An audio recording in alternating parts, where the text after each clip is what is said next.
Okay, so today we're going to be covering just the game basics on how skill resolution is done for characters in Renegade City. Now we're going to be using this character sheet right here. That's Alexis Markov. She's a hired gun. So let's go over a few things here. So terminology, bones. That's what we call these things here. Your dominoes are your bones. When you start playing, you spill them all out. Not like those 4 up there, but you put them all on your area here, which is called the boneyard. And then you take 4 into your hand, put them face up. These are ones that you know what they are, you can use at any time. So instead of drawing from the boneyard, if you want to draw from here, you can. But once you do that, they are off to the side until everything is gone and you gotta refresh your whole hand in the boneyard. So, how skills are achieved. What you typically do is you add your skill to your appropriate attribute. Add that together and you want to get that number or below on one tile. Now, it sounds pretty easy and it is fairly easy, but there's a few subtle nuances here we'll go over. So in our example, Alexis is going to use her athletics and her reflex added together try and chase down some guy. Let's say the guy's on top of a rooftop and he's jumped from one building to another. She's got to pursue him. Not exactly an easy task. So again, adding her athletics and her reflex together, that makes it a 9 or below. She has to get on one tile. Pretty good. She's very athletic. She's very flexible, very nimble. So this should be a fairly easy task. Should be. Now, I could draw blindly, or I could draw from here. So I'm feeling pretty confident here, so I'm gonna draw this one here. So we got a 5 and a 2, which totals 7. So 7 is lower than her target she needed, which was a 3 plus 6, 9. So 9, she got 7, she got it by 2, she jumps over it. Now that's with no modifiers. Now, the GM at the time could have established, like say it was raining, it was slick, and put a 2-point modifier on there. That would have brought it down to a 7, which in that case there, she would have barely got it. Okay, still, all in all, pretty good. Take this and throw it off to the side.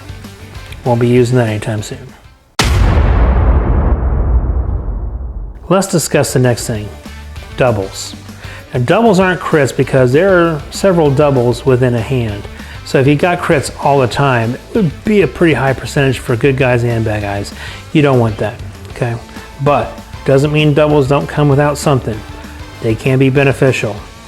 So in an example here, let's say Alexis here, she's trying to fast talk somebody and lie to them and convince them something, okay?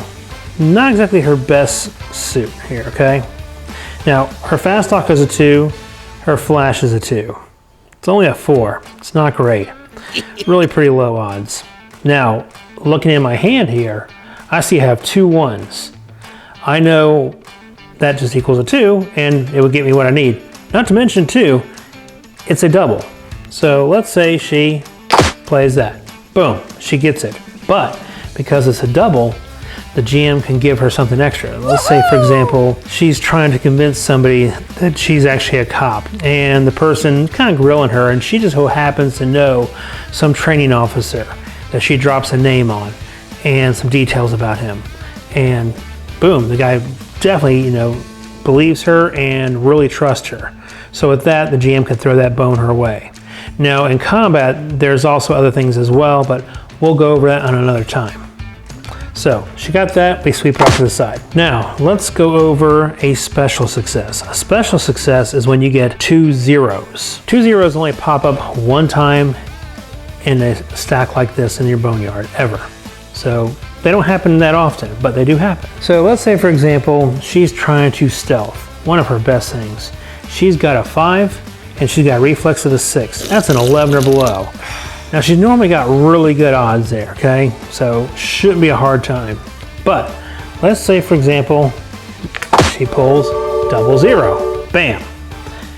Not only does she get it, she got a special success, which means the GM can throw her some extra bone some way in a skill resolution like this. Now, maybe he can say not only did she stealth successfully, but maybe she found some important clue, or it gave her a tactical advantage on something.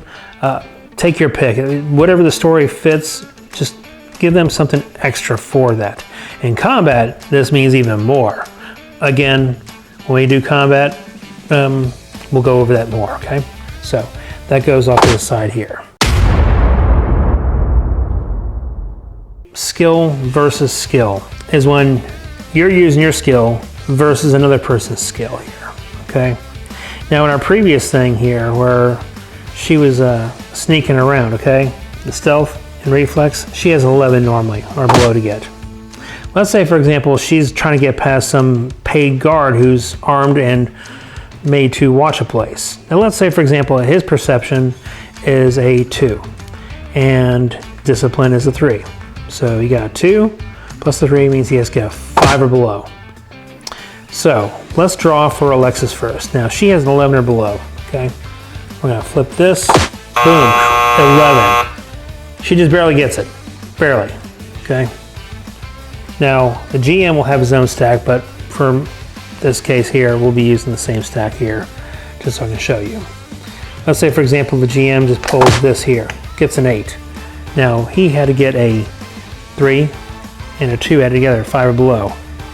He misses it by 3. So even though she did crappy on that, she still made it and he failed it. She wins the test and she sneaks by. He has no clue she was there. Let's discuss gamble. Gamble is when you're trying to get some sort of luck to alter the situation or what stack the odds in your favor. You can use a glass bead, a poker chip, potato chip, bullet. Hey, I live in Florida. It happens, okay? Anyways, so let's say, for example, I draw something and I didn't really like the result. Let's say that's for damage. That's a pretty crappy damage result. If I want to spend a luck, or not luck, but gamble, sweep off the side, draw again. Let's say I want to draw from my hand. I'll draw here, a 10, a much better result, okay? Again, we'll go more into combat in a different detail, but you can use your gamble to draw another tile if you don't like that. The only time you can't do that is when you get double 6s, which is a critical failure. So anytime you pull a double 6, that is considered a critical failure. You've flubbed up. GM can have some fun with that. In combat, it's just as bad too. So the other way you can use gamble is, let's say, for example, you took that 10 points of damage. You don't really feel like taking that. You've only got 35 hurt level. That's gonna hurt. If you spend 1 of your gamble, you can cut it in half. Round up in your favor. Next, let's say, for example, you're in combat and you did some decent damage, but you know this guy's a real monster, you want to take him down. If you spend 1 more gamble, you can draw an extra tile to add that on top of the damage you just did to the jerk, okay? Again, we'll go more into that on the combat section, but in this case here, that would be 6. That would be pretty kick-ass. Finally, let's just say, for example, you've burned through your entire hand here. You're not sure what's here. You know you've burned through a lot of low numbers and you're about to disarm some bomb and you don't really feel that confident. So what you could do, you say, you know what? I'm gonna spend my gamble and I'm gonna refresh the whole boneyard and my hand. You can do that. Yeah. So that's how you take care of gamble. Thanks for listening. Hopefully this was of some help. Any questions, drop us a line, ask us some questions. We'd be happy to tell you. Look forward to our next video, which will be about combat. Have a great day. Yeah.